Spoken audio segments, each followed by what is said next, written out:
When approaching this kind of challenge, you have to have some sort of plan.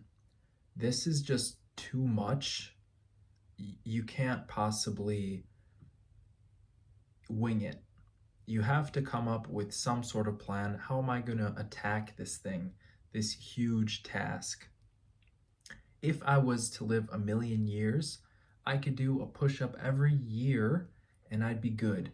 But I'm probably not going to live that long.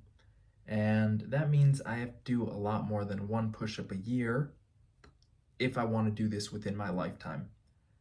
So I have to have some sort of plan. And what most people end up doing is I'm just going to do as many as possible and hit the wall and see where that is. And that's really a shame because when you go about it that way, you're basically destined to fail.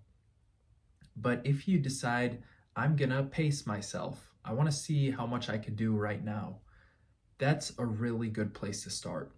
That's an amazing place to start, just to see like how much can I do in a day and feel totally fine the next day?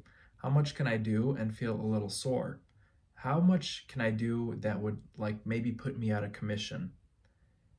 And that is interesting, testing out the limits of the human body and seeing that those limits are not set in stone. Those limits are constantly changing and adapting to the environment and the circumstances that they're put in.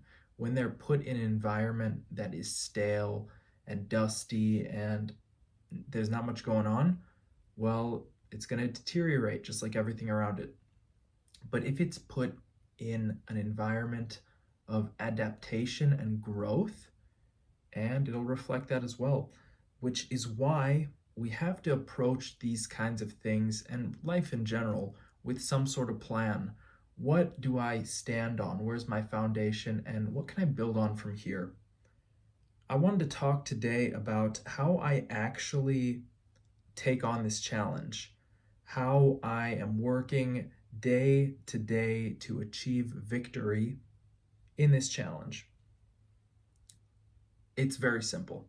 It's really super simple. The first thing is got to be to take on challenges that excite you, just in general. You have to be willing to do that. And once you're willing to do that, you're ready to do basically whatever your heart desires. How I, in particular, am going about this challenge is I record just about every single rep. So obviously the camera is involved. And outside of that, I have a little piece of note paper, which I just am constantly scribbling on. I do tally marks. So every set of 10 or 11, whatever I decide on, every set is going to be one tally mark.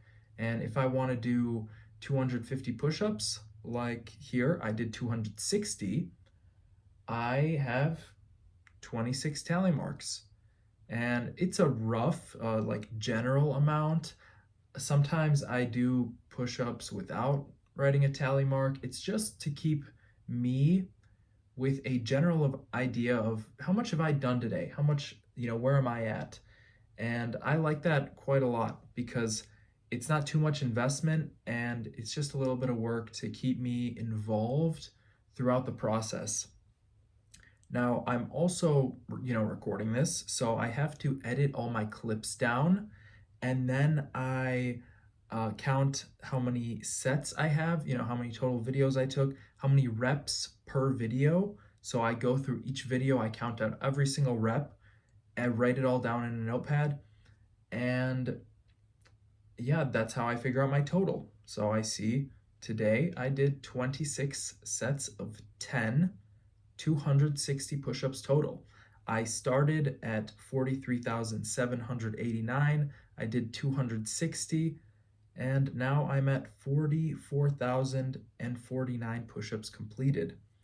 And that's pretty much how I take on this challenge. It's quite simple. I've streamlined it quite a bit to this point where I'm still doing quite a lot of work, but I've gotten used to it. And just keeping a little notepad with me as I'm doing these push-ups helps me see what pace am I kind of setting? Like, if I want to do 500 push-ups like I did yesterday, then, I gotta work not tirelessly, but I gotta work a bit harder.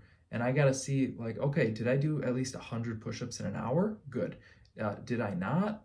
Okay, maybe I gotta step it up. And just adapting based on what I'm seeing. Thank you for watching. Click that link below to work one-on-one with me. I'll see you in the next one.